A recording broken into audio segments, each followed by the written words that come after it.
അങ്ങനെ ഇരിക്കുമ്പോൾ ഒരു ദിവസം ഒരു അമ്മ ഒരു ഗ്രേ കളറിൽ ഒരു സാരി കൊടുത്തു. ഒരു ഹിന്ദിക്കാരിയാണെന്നാണ് ഞാൻ വിചാരിച്ചത്. അവിടെ ഒത്തിരി പഞ്ചാബീസ് ഉണ്ട്. അപ്പം ഞാൻ വിചാരിക്കുന്നത് ഒരു പഞ്ചാബി ആണെന്നാണ്.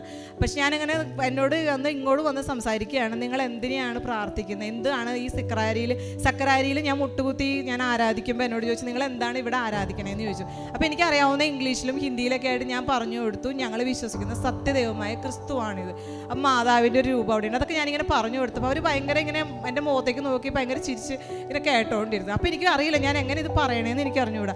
അത് കഴിഞ്ഞ് കുറച്ച് നേരം കഴിഞ്ഞപ്പോൾ ഞാൻ അവിടെ പോയി ഇരുന്നപ്പോൾ ഈ അമ്മ പോയി. അപ്പോൾ ഞാൻ ആലോചിക്കണം, ആ സമയത്ത് വിൻ്റർ ടൈമാണ്, അത് എങ്ങനെ ഒരു സാരി കൊടുത്ത ഒരു സ്ത്രീക്ക് ഒരു ഹോസ്പിറ്റലിലേക്ക് ആ സമയത്ത് കടന്നു വരാൻ പറ്റുമെന്ന് പിന്നെ എനിക്ക് ആലോചിച്ചിട്ട് ഞാൻ ആ സ്ത്രീയെ കണ്ടിട്ടുമില്ല. അങ്ങനെ ഒരു പേഷ്യൻറ്റിൻ്റെ പൈസ ഉണ്ട് പിന്നെ ഞാൻ ആ ഹോസ്പിറ്റലിൽ കണ്ടിട്ടില്ല. അപ്പോൾ എനിക്കറിയില്ല, മാതാവ് എൻ്റെ ഒരു വിശ്വാസം വർദ്ധിപ്പിക്കാൻ വേണ്ടിയിട്ടും എനിക്കൊരു ഭയങ്കര ഒരു അടയാളമായിട്ട് തന്നാണെന്ന് ഞാനിപ്പോൾ വിശ്വസിക്കുകയാണ്. എൻ്റെ പേര് ടെസിമോൾ വിനോദ്. നാട്ടിൽ ഞങ്ങളിവിടെ കാഞ്ഞൂരാണ്. ഞാൻ കാനഡയിലാണ്. ഇപ്പോൾ പോയിട്ടൊരു 8 വർഷത്തോളമായി. ഞങ്ങളിപ്പോൾ ലാസ്റ്റ് ലീവിന് വരുന്നത് 5 വർഷത്തിന് ശേഷമാണ്. എൻ്റെ ജീവിതത്തിൽ ഞാൻ ഏറ്റവും കൂടുതൽ ആഗ്രഹിച്ചതും ഏറ്റവും സന്തോഷിക്കുന്നതും ഞാൻ ഏറ്റവും ആഗ്രഹിച്ചിരുന്നൊരു നിമിഷമാണിത്.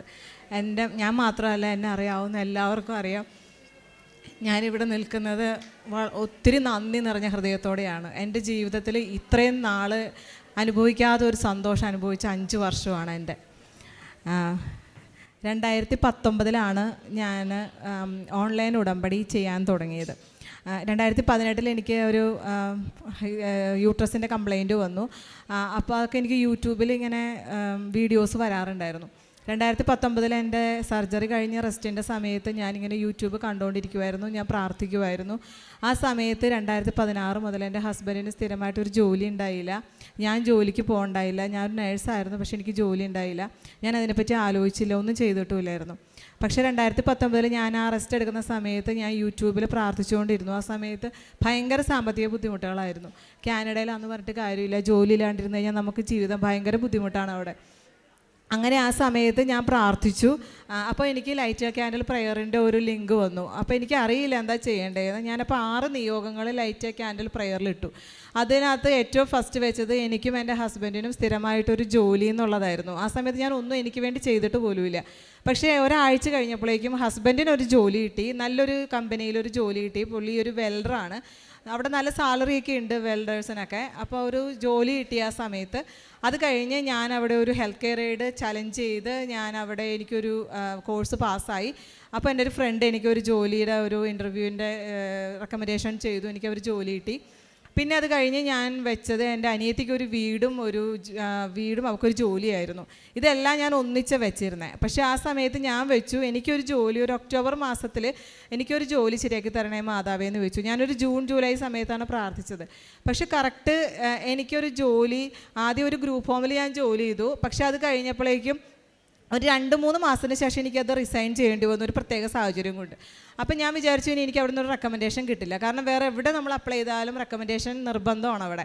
അപ്പം ഞാനിങ്ങനെ എനിക്കിനി പറ്റില്ല എന്ന് വിചാരിച്ച് ഭയങ്കര വിഷമം, ഭയങ്കര മെൻ്റൽ സ്ട്രെസ്സും ഒത്തിരി ഫാമിലി ഇഷ്യൂസൊക്കെ ആയിരിക്കുന്ന സമയത്ത് ഞാനിങ്ങനെ പ്രാർത്ഥിച്ചുകൊണ്ടിരുന്നു. അപ്പോൾ എൻ്റെ ലൈറ്റ് ക്യാൻഡിൽ പ്രയർ ഞാൻ ഓൺലൈൻ ഉടമ്പടി പോലെ തന്നെ ഞാനിങ്ങനെ കണ്ടിന്യൂസ് പ്രയർ ചെയ്തുകൊണ്ടിരിക്കുകയായിരുന്നു. ആ സമയത്ത് ഞാൻ ഒത്തിരി പ്രൈവറ്റ് സെക്ടറിലേക്കും ഗവൺമെൻറ് സെക്ടറിലേക്കും അപ്ലൈ ചെയ്തുകൊണ്ടിരുന്നു. അപ്പോൾ എനിക്ക് എൻ്റെ വിശ്വാസം ഉറപ്പിക്കാൻ വേണ്ടിയിട്ട് എനിക്ക് കിട്ടിയത് കോവനൻ്റ് ഹെൽത്ത് എന്ന് പറയുന്ന ഫേമിലാണ്. അവിടുത്തെ ഒരു സെമി ഗവൺമെൻറ് ഫേമാണ്. അപ്പോൾ എനിക്കത് ഭയങ്കര വിശ്വാസമായി. അങ്ങനെ ഒരു സെക്ടറിൽ എനിക്ക് ജോലി കിട്ടിയത്. അത് കോവനൻ്റ് എന്നുള്ളൊരു നെയിം കേട്ടപ്പോൾ തന്നെ എനിക്ക് ഭയങ്കര വിശ്വാസമായി. ഞാൻ എല്ലാവരോടും പറയാൻ തുടങ്ങി. എനിക്ക് ആദ്യം ഒരു വോളണ്ടിയർഷിപ്പിനാണ് കിട്ടിയത്. അപ്പോൾ ഒരു വലിയൊരു ഹോസ്പിറ്റലാണ്. അപ്പോൾ ഞാൻ ആഗ്രഹിച്ചു, മാതാവേ ഇവിടെ എനിക്കൊരു ജോലിയും കൂടെ കിട്ടുമായിരുന്നെങ്കിൽ ഒത്തിരി നല്ലതായിരുന്നു. പക്ഷേ എനിക്ക് അന്നേരം അതിനുള്ള ക്വാളിഫിക്കേഷൻ ഒന്നുമില്ല. പക്ഷേ അതിൻ്റെ തന്നെ വേറൊരു ഹോസ്പിറ്റലിൽ എനിക്ക് ലോങ് ടൈമിൽ കിട്ടി. അവിടെ ഞാൻ ചെന്ന സമയത്ത് ഞാൻ ചെയ്തത് ലോങ് ടൈമിൽ ഞാൻ ജോലി ചെയ്യുമ്പോൾ എനിക്ക് ആ സമയത്ത് ഭയങ്കരമായിട്ട് പ്രാർത്ഥിക്കാനുള്ളൊരു ഭയങ്കര ഒരു അരൂപി എനിക്ക് കിട്ടിയിട്ടുണ്ടായിരുന്നു. ഞാൻ എല്ലാവർക്കും വേണ്ടി പ്രാർത്ഥിക്കുമായിരുന്നു. പിന്നെ ഈ ജോലി ഇല്ലാത്തവർക്ക് വേണ്ടിയിട്ട് ആ സമയത്ത് ഒത്തിരി ഞാൻ പ്രാർത്ഥിച്ചു. പിന്നെ ഈ ലോങ് ടൈമിൽ ചെന്ന് കഴിഞ്ഞപ്പോൾ ഞാൻ എല്ലാ പേഷ്യൻസിൻ്റെ അടുത്ത് എനിക്ക് കിട്ടുന്ന പേഷ്യൻസിനെല്ലാം നെറ്റിയിൽ കുരിശ് വരച്ചിട്ട് ആരും കാണാതെ ഞാൻ പ്രാർത്ഥിക്കുമായിരുന്നു. പ്രാർത്ഥിച്ചുകൊണ്ടിരുന്നു. അപ്പം ഇപ്പോൾ എനിക്ക് 2 ദിവസം ഓഫാണെന്നുണ്ടെങ്കിൽ ഞാനിപ്പോൾ അവർ മരിക്കാറായി കിടക്കുന്ന ഒരു പേഷ്യൻ്റാണ്, അവരുടെ ലാസ്റ്റ് സ്റ്റേജ് ആണെങ്കിൽ അവരുടെ നെറ്റീമേ ഈശോ മറിയ ഔസേപ്പ് ഈ ആത്മാവിനെ അങ്ങ് ഏറ്റെടുക്കണമേ, ജീവിതത്തിൽ വന്നുപോയ എല്ലാ കുറ്റങ്ങളും കുറവുകളും പാവങ്ങളും എൻ്റെ മാതാവേ അങ്ങ് ഈശോയുടെ അടുത്ത് സമർപ്പിച്ച് ഈ ആത്മാവിനെ വിശുദ്ധീകരിക്കണമേ എന്ന് പ്രാർത്ഥിച്ചിട്ട് ഞാൻ പോരും. പിന്നെ എനിക്കവർ മരിച്ചു പോയാൽ എനിക്ക് എൻ്റെ മനസ്സിലൊരു സന്തോഷം ഉണ്ടാവും, അവർ ഈശോയുടെ അടുത്ത് പോയിട്ടുണ്ടെന്ന് ഞാൻ വിശ്വസിക്കുമായിരുന്നു. അങ്ങനെ ഞാൻ എല്ലാ പേഷ്യൻസിൻ്റെ അടുത്തും എനിക്ക് പറ്റുന്നവർക്കൊക്കെ ഫുഡ് കൊടുക്കുമ്പോൾ ഈശോയെ എനിക്ക് അവിടെ ഒന്നും ഇങ്ങനെ പാവങ്ങൾക്ക് ഫുഡ് കൊടുക്കുക അതൊന്നും നടക്കില്ല. അപ്പം ഞാൻ പ്രാർത്ഥിച്ചു, മാതാവേ ഇത് ഈശോയുടെ നാമത്തിൽ ഈ പേഷ്യൻസിന് ഞാൻ കൊടുക്കുകയാണ്, അങ്ങ് ഇതൊരു കാരുണ്യ പ്രവൃത്തിയായിട്ട് സ്വീകരിക്കണേ എന്ന് വെച്ച് ഞാൻ കൊടുത്തുകൊണ്ടിരുന്നു. പിന്നെ എൻ്റെ എല്ലാ ബ്രേക്ക് ടൈമിലും ഒരു ബ്രേക്ക് 30 മിനിറ്റ് ഞാൻ ചാപ്പലിൽ പോയിരുന്ന് പ്രാർത്ഥിക്കുമായിരുന്നു.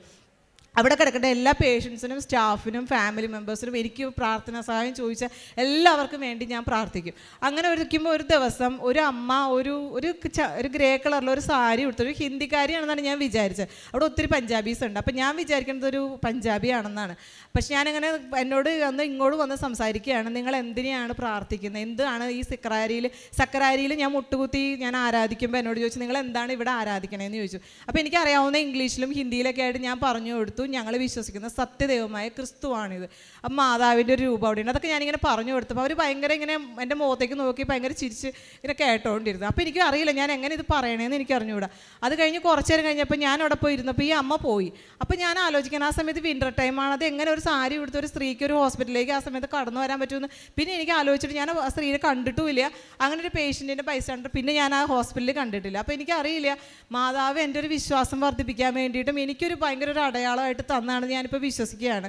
അതുപോലെ എൻ്റെ ഹസ്ബൻഡിന് ഇന്ന് വരെയായിട്ടും ഞാൻ ജോലിക്ക് വേണ്ടി പ്രാർത്ഥിച്ചിട്ട് ഇപ്പോൾ ഇങ്ങടേക്ക് നെയിം ഹെയർ ചെയ്ത് ജോലിക്ക് വിളിക്കുകയാണ്. അത് ഭയങ്കര ഒരു അത്ഭുതമാണ്. 2018 മുതൽ ഈ നിമിഷം വരെ എൻ്റെ ഹസ്ബൻഡിന് ജോലിയിൽ നിന്ന് ഒരു വിടുതൽ കിട്ടിയിട്ടില്ല. ഇപ്പോൾ എനിക്കും എൻ്റെ ഹസ്ബൻഡിനും പെർമനൻ്റ് ആയിട്ടൊരു ജോലിയും കിട്ടി. എൻ്റെ അനിയത്തിയുടെ വീടിൻ്റെ പെർമിഷൻ കിട്ടാതെ ഒരു പ്രളയം വന്ന സ്ഥലത്ത് ഒരു വീടോളം മുങ്ങിയ സ്ഥലത്താണ് ഇവർ വീടിന് വേണ്ടിയിട്ട് ആപ്ലിക്കേഷൻ കൊടുത്തത്. അത് കൊടുക്കില്ലായിരുന്നു ഗവൺമെൻറ് സെക്ടറിൽ നിന്ന്. എന്നിട്ട് ഞാൻ പറഞ്ഞു നീ പ്രത്യക്ഷീകരണ പ്രാർത്ഥന ചൊല്ലി പ്രാർത്ഥിക്കും നടക്കും എന്ന് പറഞ്ഞു. അപ്പോൾ അവൾക്ക് അത്ര വിശ്വാസമില്ല. അവൾ എന്നിട്ട് എല്ലാ പ്രാവശ്യം ഇങ്ങനെ മുടങ്ങാണ്, ബാങ്കിൽ നിന്ന് വിളിക്കുമ്പോൾ ഇല്ല എന്ന് പറയാൻ വേണ്ടിയിട്ടാണ് എപ്പോഴും അവർക്ക് അറിയാം. ഒരു പ്രാവശ്യം പോകാൻ നേരത്തെ ഞാൻ പറഞ്ഞു നീ പ്രാർത്ഥിച്ചിട്ട് പോകുമെന്ന് പറഞ്ഞു. അവൾ പ്രയർ എഴുതിയിട്ട് ഡൗൺലോഡ് ചെയ്ത സാധനം എഴുതിയെടുത്ത് മാതാവിൻ്റെ രൂപത്തിൻ്റെ അടുത്ത് വെച്ചിട്ട് പറഞ്ഞിട്ട് പോയി, ഇത് നടന്നു കഴിഞ്ഞാൽ തിരിച്ചു വരുമ്പോൾ മുതലേ ഞാൻ പ്രാർത്ഥിക്കാമെന്ന്. അന്ന് അവിടെ ചെന്ന് കഴിഞ്ഞപ്പോൾ അവരത് പാസ്സാക്കുകയും ചെയ്തു. ആ ഫസ്റ്റ് ഇൻസ്റ്റാൾമെൻറ്റ് എമൗണ്ട് അവരുടെ അക്കൗണ്ടിലേക്ക് ഇടുകയും ചെയ്തു. അത് തന്നെയല്ല, അപ്പോൾ ഇവർക്ക് പേടി 2 പേരുടെ വളരെ തുച്ഛമായിട്ടുള്ള സാലറി, ഒരാളുടെ സാലറി കൊണ്ടാണ് അവർ ജീവിച്ചുകൊണ്ടിരുന്നത്. അപ്പോൾ അവൾ പറഞ്ഞു ഞാനിത് ലോൺ കിട്ടിയത് എങ്ങനെ അടയ്ക്കും, കുറിയുണ്ട് ചിട്ടിയുണ്ട് ഇതൊക്കെ എങ്ങനെ അടയ്ക്കും എന്ന് പറഞ്ഞുകൊണ്ടിരിക്കുകയായിരുന്നു. അപ്പോൾ തിരിച്ചിവർ വീട്ടിലെത്തുമ്പോൾ അവരുടെ ഹോസ്പിറ്റൽ, അവർ ഹസ്ബൻഡ് ഒരു ഹോസ്പിറ്റലാണ് ജോലി ചെയ്യുന്നത്, അവിടുത്തെ മാനേജറും സിസ്റ്ററും വീട്ടിൽ വന്നേക്കാണ് ഒരു ജോലിയുടെ ഓഫർ അങ്ങോട്ട് കൊടുത്തുകൊണ്ട് സെയിം ഡേ. അപ്പോൾ അവൾക്ക് പൂർണ്ണ വിശ്വാസം, അവൾ അന്ന് മുതൽ പ്രാർത്ഥിക്കാൻ തുടങ്ങി. പിന്നെ ഞങ്ങൾ പ്രാർത്ഥിച്ചുകൊണ്ടിരുന്ന സമയത്ത് എൻ്റെ ചാച്ചൻ ഒരു കുഴപ്പമില്ലാണ്ടിരിക്കുകയായിരുന്നു. ഒരു കടയൊക്കെ ഉണ്ടായി. ഒരു ദിവസം 2020 ഡിസംബർ 27, 28 ദിവസങ്ങളിൽ ഞങ്ങളുടെ ഉണ്ണീശോയ്ക്ക് ഒരു മോതിരം വാങ്ങിക്കുക. അവിടെ പെരുന്നാളിനൊരു ഒരു നേർച്ചയുണ്ട്, എല്ലാ വർഷവും ഒരു മോതിരം ഇടാറുണ്ട്. അത് വാങ്ങിക്കാൻ വേണ്ടി സൈക്കിളിൽ തൊട്ടടുത്ത ജംഗ്ഷനിലേക്ക് പോകുന്ന സമയത്ത് സൈക്കിളിൽ നിന്ന് മറിഞ്ഞ് താഴെ വീണു, തലയടിച്ച് വീണു. പക്ഷെ അപ്പം പുള്ളി എണീറ്റ് നടന്നു, പക്ഷെ പൊട്ടുകയും ചെയ്തു, തലയുടെ ഉള്ളിൽ ബ്ലീഡിങ് ഉണ്ടായി. അപ്പം ഞാനിവിടെ ഇല്ല. എന്നെ വിളിച്ച് പറയുമ്പോൾ അവിടെ ഭയങ്കര രാത്രി സമയമാണ്. അപ്പോൾ ഞാൻ ആ സമയത്ത് എനിക്ക് എന്താ ചെയ്യേണ്ടതെന്ന് അറിയില്ല. ഞാൻ ആ സമയത്ത് പ്രാർത്ഥിച്ചുകൊണ്ടിരുന്നു. ചാച്ചനെ ഇൻഡോ അമേരിക്കൻ ഹോസ്പിറ്റലിൽ കൊണ്ടുവന്നു, ICUവിൽ കൊണ്ടുവന്നു. ICUവിൽ അവിടെ കൊണ്ടുവന്ന സമയത്ത് ചാച്ചന് ബോധമില്ല, ചാച്ചനെ തിരിച്ചു കിട്ടില്ല എന്ന് ഡോക്ടേഴ്സ് എല്ലാവരും പറഞ്ഞു. എന്നോട് എൻ്റെ നാത്തും വിളിച്ചു പറഞ്ഞു ചേച്ചി ഒന്നും പറയാൻ പറ്റില്ല, സർജറി ചെയ്യണോ വേണ്ടയോ എന്ന് സംശയമാണ്, ചേച്ചി പറഞ്ഞാൽ സൈൻ ചെയ്യാമെന്ന് പറഞ്ഞു. ഞാൻ പറഞ്ഞു നീ ചെയ്തോ, എന്ത് ആയിക്കോട്ടെ നമുക്ക് ലാസ്റ്റ് ചാൻസ് വരെ നോക്കാമെന്ന് പറഞ്ഞു. സർജറിക്ക് കയറ്റി.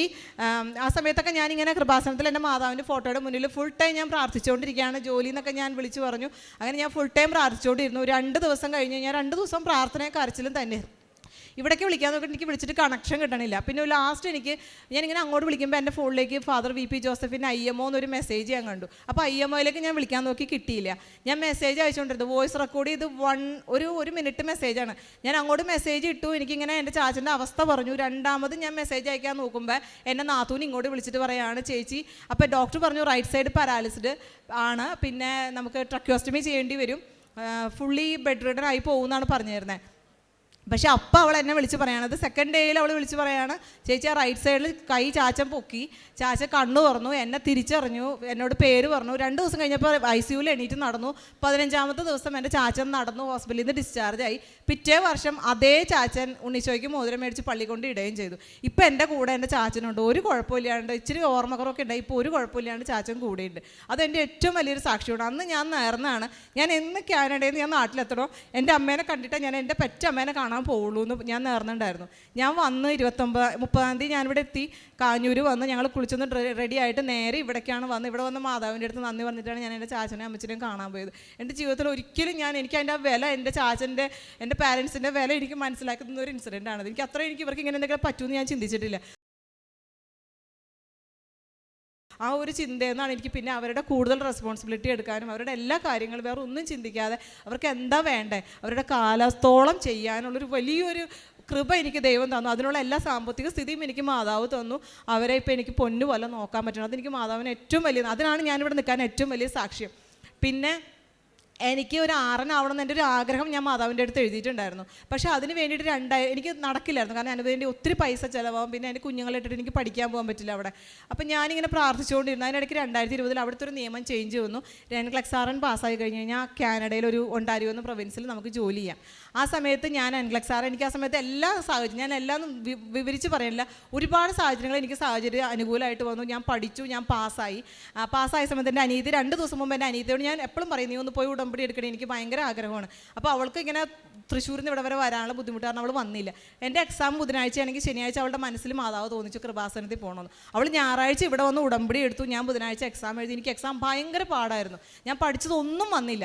എനിക്ക് ഭയങ്കര വിഷമമായി. പക്ഷേ ഞാൻ ഓരോ എക്സാം ഞാൻ അറ്റൻഡ് ചെയ്യുമ്പോൾ ഞാൻ വിശ്വാസപ്രമാണം, പ്രത്യക്ഷീകരണ പ്രാർത്ഥന, എത്രയും ദളമാതാവ് ചൊല്ലി ഞാൻ ചെയ്തുകൊണ്ടിരുന്നു. ലാസ്റ്റ് ആയപ്പോൾ എനിക്ക് കരച്ചിൽ വന്നു. കാരണം എനിക്ക് ഒരെണ്ണം പോലും എനിക്ക് അറിയില്ല ശരിയാണുള്ളത്. ആൻസർ ഒന്നും എനിക്ക് ഓർമ്മയില്ല. ഞാൻ ഇറങ്ങിയപ്പോൾ ഞാൻ എൻ്റെ പഠിപ്പിച്ച എൻ്റെ മാമിനെ വിളിച്ച് ഞാൻ കുറേ കരഞ്ഞു. പക്ഷേ പിന്നെ അത് കഴിഞ്ഞപ്പോൾ എൻ്റെ മനസ്സിലൊരു ഭയങ്കര ഒരു വിശ്വാസം എനിക്ക് വന്നു.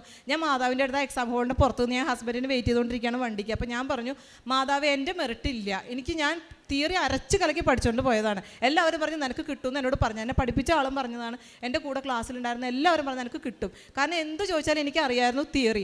പക്ഷേ ഇവരെന്നോട് ചോദിച്ച ലീഗൽ ആൻഡ് എത്തിക്കൽ സൈഡ് ക്വസ്റ്റ്യൻസാണ് എന്നോട് ചോദിച്ചത്. ഒരു 102 ക്വസ്റ്റ്യൻ. എനിക്ക് ഒന്നും അറിയില്ല. പിന്നെ സെലക്ടോൾ ക്വസ്റ്റ്യൻസും എനിക്ക് അറിയില്ല, ഒരെണ്ണം പോലും എനിക്ക് അറിയില്ല. പക്ഷേ ഞാൻ എക്സാം കഴിഞ്ഞപ്പോൾ ഞാൻ മാതാവിനോട് പറഞ്ഞു, മാതാവ് എൻ്റെ മെറിറ്റ് പോയി. എൻ്റെ അനിയത്തി ഉടമ്പി എടുത്ത് 1ാമത്തെ നിയോഗം വെച്ചത് എൻ്റെ RN പാസ്സാവണം എന്നുള്ളതാണ്. അത് അമ്മയുടെ നിയോഗമായിരുന്നു. അവളിവിടെ കൊണ്ടുവരാനും പിന്നെ എൻ്റെ ചാച്ചനെ അമ്മച്ചിനെ ഇവിടെ കൊണ്ടുവരണം എന്നുള്ള എൻ്റെ ആഗ്രഹമായിരുന്നു. അപ്പോൾ അത് രണ്ടും നടന്നു. അപ്പോൾ അതോടുകൂടി ഞാൻ അങ്ങനെ മാതാവിനോട് പറഞ്ഞു, മാതാവ് ഒരൊറ്റ മെറിറ്റിൽ അമ്മയുടെ ആ ഗ്രേസിൽ മാത്രം എന്നെ പാസ്സാക്കണേന്ന് പറഞ്ഞു. 2 ദിവസം കഴിഞ്ഞപ്പോൾ എൻ്റെ റിസൾട്ട് വന്ന് ഞാൻ പാസ്സായി. അതെൻ്റെ വലിയൊരു അനുഗ്രഹമാണ്. കാരണം എൻ്റെ വലിയ ആഗ്രഹമായിരുന്നു ഒരു RN ലൈസൻസ് കിട്ടുക എന്നുള്ളത്. അതിനിടയ്ക്കപ്പോൾ ഞാൻ മാതാവിനോട് പറഞ്ഞു, എനിക്ക് എവിടെയെങ്കിലും കിട്ടിയാൽ മതി എന്ന് പറഞ്ഞ അവസാനം ഞാൻ മാതാവ് എനിക്ക് ഒണ്ടാരിയിൽ പോകാൻ പറ്റില്ല, ഞാൻ ആൽബർട്ടയിലാണ്, എൻ്റെ കുഞ്ഞുങ്ങളെ ഇട്ടിട്ട് എനിക്ക് അവിടെ തന്നെ പോയി നിൽക്കാൻ എനിക്ക് ഒട്ടും പറ്റില്ല എന്ന് പറഞ്ഞു. മാതാവ് എന്തെങ്കിലും ഒരു നിയമം കൂടെ ചേഞ്ച് ചെയ്ത് തരാമോ എന്ന് ഞാനിങ്ങനെ പ്രാർത്ഥിച്ചുകൊണ്ടിരുന്നു. ആ സമയത്ത് ഇപ്പോൾ ഈ ജനുവരി മുതൽ, കഴിഞ്ഞ മാസം ഞാൻ അറിയാണ്, ജനുവരി മുതൽ ആൽബർട്ടയിലും ഈ NCLEX-RN അതിൻ്റെ എല്ലാ ക്വാളിഫിക്കേഷനോടും കൂടി നമുക്ക് ജോലി ചെയ്യാൻ പറ്റും. അങ്ങനെ ഒരു നിയമം കൂടി ചേഞ്ചായി. അത് എനിക്ക് മാതാവ് പ്രത്യേകം തന്നെ, ഞാനത് എല്ലാവരോടും പറഞ്ഞു. ഞാൻ എന്നോട് പറയണവരോടൊക്കെ ഇങ്ങനെ ഒണ്ടാരിയോക്ക് പോകാൻ പറയുമ്പോൾ ഞാൻ പറയും, മാതാവ് എനിക്കൊരു അത്ഭുതം പ്രവർത്തിക്കും, ഞാൻ നാട്ടിൽ പോകുന്നുണ്ട്, ഞാൻ ഉടമ്പടി എടുക്കട്ടെ, അത് കഴിയുമ്പോൾ മാതാവ് ഒരു അത്ഭുതം പ്രവർത്തിക്കും. പക്ഷേ അതിന് മുമ്പ് തന്നെ മാതാവ് എനിക്ക് അത്ഭുതം പ്രവർത്തിച്ചു തന്നു. പിന്നെ ഉള്ളത്, ഞാനിപ്പം ഞാൻ ആഗ്രഹിച്ച പ്രാർത്ഥിച്ച എല്ലാ കാര്യങ്ങളും എനിക്ക് നടന്നിട്ടുണ്ട്. ഇനി ലാസ്റ്റ് എൻ്റെ ഒരു ആഗ്രഹം എൻ്റെ ഹസ്ബൻഡിൻ്റെ കൂടെ ഇരുന്നിട്ട് എനിക്ക് പ്രത്യക്ഷീകരണ പ്രാർത്ഥന ചെല്ലണമെന്നായിരുന്നു. പുള്ളിക്ക് വിശ്വാസമുണ്ട്, മാതാവിന് ഭയങ്കര വിശ്വാസമുണ്ട്, ഭയങ്കര പ്രാർത്ഥനയൊക്കെയാണ്. പക്ഷേ ഇങ്ങനെയുള്ള കാര്യങ്ങളൊന്നും വലിയ അത്രയ്ക്ക് താല്പര്യമില്ല. അപ്പോൾ ഞാനിങ്ങനെ പ്രാർത്ഥിച്ചുകൊണ്ടിരുന്ന പുള്ളിക്കാരൻ ഞങ്ങളെക്കാൾ ഒരു 5 മണിക്കൂർ ദൂരമാണ് ജോലി ചെയ്തുകൊണ്ടിരുന്നത്. അപ്പോൾ ലാസ്റ്റ് ഒരു മാസമായപ്പോൾ ഡിസംബറിലായപ്പോഴത്തേക്കും ഞങ്ങളുടെ സ്ഥലത്തേക്ക് തന്നെ ഒരു ജോലിക്ക് മാറ്റം കിട്ടി, ലോക്കൽ ഒരു ജോലി കിട്ടി. പുള്ളിക്കാരന് ജോലിക്ക് പോകേണ്ടത് ഒരു 6:15 സമയത്താണ്. അപ്പോൾ ഞാൻ പ്രാർത്ഥിക്കുന്ന സമയത്താണ് പുള്ളി റെഡി ആവുന്ന സമയം. അപ്പോൾ ഞങ്ങൾ ഇച്ചിരി ലേറ്റ് ആവും. പക്ഷേ എന്നാലും ഞാൻ പറഞ്ഞു, ചേട്ടാ നമുക്ക് 2 കൂടി പ്രാർത്ഥിക്കാമെന്ന് പറഞ്ഞു.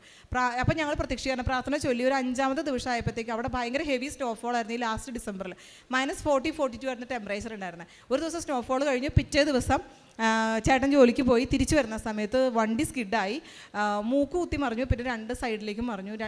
വണ്ടി ശരിക്കും വട്ടം കറങ്ങി മറിഞ്ഞു വീണു. വണ്ടി കണ്ടു കഴിഞ്ഞാൽ നമുക്കറിയാൻ പറ്റും ഇയാൾക്ക് എന്തെങ്കിലും പറ്റിയിട്ടുണ്ടാവുന്നു. പക്ഷേ ചേട്ടന് ഒരു പോറൽ പോലും പറ്റാതെ, ഒരു ചുവന്ന പാട് മാത്രം, ഒരു കൈമേ, വേറെ ഒരു അപകടവും പറ്റാതെ ചേട്ടനെ തിരിച്ചപ്പോൾ ഞാൻ ആ സമയത്ത് ഞായറാഴ്ച ദിവ്യബലിയിൽ സംബന്ധിച്ചുകൊണ്ടിരിക്കുന്ന സമയത്താണ് ഈ അപകടം നടക്കണം. അപ്പം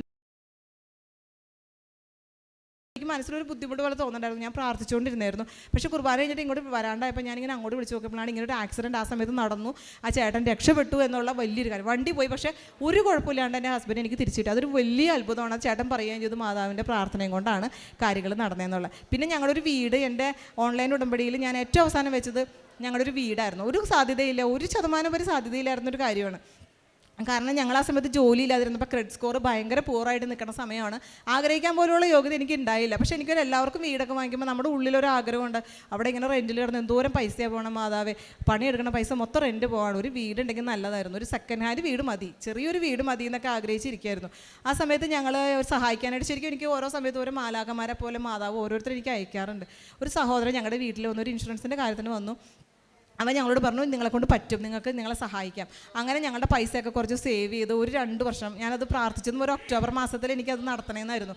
ഒക്ടോബറിലാണ് ആ സഹോദരൻ ഞങ്ങളുടെ വീട്ടിൽ വന്ന് ഇതിനോട് നിങ്ങൾക്ക് വീട് കിട്ടും എന്നുള്ളൊരു ഉറപ്പ് തന്നത് ഒരു ഒക്ടോബറിലാണ്. ഇപ്പോൾ ആ വീട് ഞങ്ങൾ ഉദ്ദേശിച്ച ഒരു $3 ലക്ഷം ഒരു വീട്, അതാണ് സെക്കൻഡ് ഹാൻഡ് വീടിൻ്റെ അവിടെ ഏറ്റവും ലോവസ്റ്റ്. അത് ആഗ്രഹിച്ചിട്ട് മാതാവ് ഒരു 2000-ൽ കൂടുതൽ സ്ക്വയർ ഫീറ്റുള്ള ഒരു വലിയൊരു, ഞങ്ങൾക്ക് സ്വപ്നം കാണാൻ പോലും ഇപ്പോൾ പോലും ഞാൻ ഞങ്ങളുടേതാണെന്ന് വിശ്വസിക്കാൻ പറ്റാത്ത 2000 സ്ക്വയർ ഫീറ്റ് കൂടുതലുള്ള $6 ലക്ഷം മേൽ വിലയുള്ളൊരു വീടെന്ന് ഞങ്ങൾ അനുഗ്രഹിച്ചു. അത് മാതാവിൻ്റെ പേരിൽ, അത് ഞാൻ ഹോം ഓഫ് ഗ്രേസ് എന്ന് പേരിടാനായിട്ട് എനിക്ക് ആഗ്രഹം ഉണ്ടായിരുന്നു. പക്ഷേ എനിക്കറിയില്ല ഈ പേര് അവിടെ ഉപയോഗിക്കാൻ പറ്റുമെന്ന് എനിക്ക് അറിഞ്ഞുകൂടാ. പക്ഷേ ഇവിടെ ചോദിച്ചിട്ട് ചെയ്യാമെന്ന് വിചാരിച്ച് ഞാൻ അങ്ങനെ അത് വെച്ചേക്കാണ്. മാതാവിൻ്റെ മാത്രം അനുഗ്രഹം, ആ ഒരു കൃപയും കൊണ്ട് ഞങ്ങൾക്ക് കിട്ടിയൊരു വീടാണ്. എൻ്റെ മക്കളോട് ഞാനത് പറഞ്ഞു കൊടുക്കേണ്ടത്, എനിക്കറിയാവുന്ന എല്ലാവരോടും ഞാൻ പറഞ്ഞു കൊടുക്കേണ്ടത്. ഞാൻ ഒത്തിരി പേർക്ക് വേണ്ടി പ്രാർത്ഥിച്ചിട്ടുണ്ട്. എൻ്റെ കൂടെ ഒരു ചേച്ചി ഇവിടെ വന്നിട്ടുണ്ട്, ന്യൂറോ സംബന്ധമായ പ്രശ്നമായിട്ട് പാരാലിസ്ഡ് ആയി എന്ന രീതിയിലായ ഒരു ചേച്ചിയാണ്. ഞാൻ അയച്ചു കൊടുക്കാറുണ്ടായിരുന്നു. ആ ചേച്ചിക്ക് വേണ്ടി ഞാൻ ഒത്തിരി പ്രാർത്ഥിച്ചു. ആ ചേച്ചി എൻ്റെ കൂടെ നടന്നു വന്ന് ഇവിടെ ഉടമ്പടി എടുത്തു. ഇന്ന് ഒരുപാട് പേർക്ക് വേണ്ടി ഞാൻ പ്രാർത്ഥിച്ചിട്ടുണ്ട്. ഒത്തിരി അനുഭവങ്ങൾ എനിക്ക് കിട്ടിയിട്ടുണ്ട്. എല്ലാവർക്കും നന്ദി. ഒരുപാട് പേര് എന്നോട് പ്രാർത്ഥന സഹായം ചോദിച്ചിട്ടുണ്ട്. അതിനെല്ലാത്തിനും മാതാവിനോട് ഞാൻ ഇവിടെ വെച്ച് എല്ലാവരുടെയും മുന്നിൽ ഞാൻ പ്രാർത്ഥന യാചിക്കുന്നു. പിന്നെ അതുപോലെ എനിക്ക് എൻ്റെ കുടുംബത്തിന് അന്ന് എല്ലാ അനുഗ്രഹങ്ങൾക്കും എന്നെ ഇവിടെ നിർത്തിയതിന് ഞാനിപ്പോൾ എനിക്ക് ഉടമ്പടി എടുത്തിട്ട് എനിക്കൊരു ഭൗതിക കാര്യങ്ങൾ എനിക്ക് വെക്കാനില്ല. കാരണം എനിക്കെല്ലാം മാതാവ് ചെയ്തു തരുന്നുണ്ട്, ചോദിച്ചു തരുന്നുണ്ട്. എല്ലാത്തിൻ്റെ ആത്മീയമായിട്ടുള്ള ഉന്നമനത്തിനും പരിശുദ്ധാത്മാവിൻ്റെ അഭിഷേകത്തിനും വേണ്ടിയിട്ട് മാത്രം എനിക്കിപ്പോൾ പ്രാർത്ഥിക്കാൻ തോന്നുന്നുള്ളൂ. ഞാൻ ഒത്തിരി കാര്യങ്ങൾ ആലോചിച്ച് വന്നായിരുന്നു. ഒരുപാട് കാര്യങ്ങളൊക്കെ എനിക്ക് എഴുതണമെന്നുണ്ട്. പക്ഷേ എനിക്ക് എഴുതി വന്നപ്പോൾ ഒരു ഭൗതിക കാര്യങ്ങൾ എനിക്ക് എഴുതാൻ പറ്റിയില്ല. അപ്പോൾ എൻ്റെ മനസ്സിൽ ഞാൻ ഇവിടെ ഇരുന്നപ്പോൾ ആലോചിക്കായിരുന്നു, എനിക്കതൊന്നും എനിക്ക് എഴുതേണ്ട ആവശ്യമില്ലാണ്ട് തന്നെ എനിക്ക് മാതാവ് ഈശോയുടെ അടുത്ത് ചോദിച്ച് തരുന്നുണ്ട്. എല്ലാവർക്കും ഞാനത് ഈ സാക്ഷ്യം ഞാൻ എല്ലാവർക്കും സമർപ്പിക്കുകയാണ്. എല്ലാ കണ്ണുനീരും, നമ്മുടെ കണ്ണുനീരിന് വിലയുണ്ട്. ദൈവത്തിനെല്ലാം സാധ്യമാണ്. ഈ കാര്യങ്ങൾ നമ്മുടെ കണ്ണുനീര് കുപ്പിയിൽ ശേഖരിച്ചിട്ടുണ്ട്. അതൊക്കെ ഞാൻ സാക്ഷിയാണ്. ഞാൻ ഒരുപാട് കരഞ്ഞേക്കുന്ന സംഭവങ്ങളുണ്ട്. അതൊക്കെ ദൈവം എനിക്ക് മാറ്റി സന്തോഷത്തിൻ്റെ ദിവസങ്ങൾ തന്ന് അനുഗ്രഹിച്ചതിന് ദൈവത്തിന്, മാതാവിന് ഒരുപാട് നന്ദി.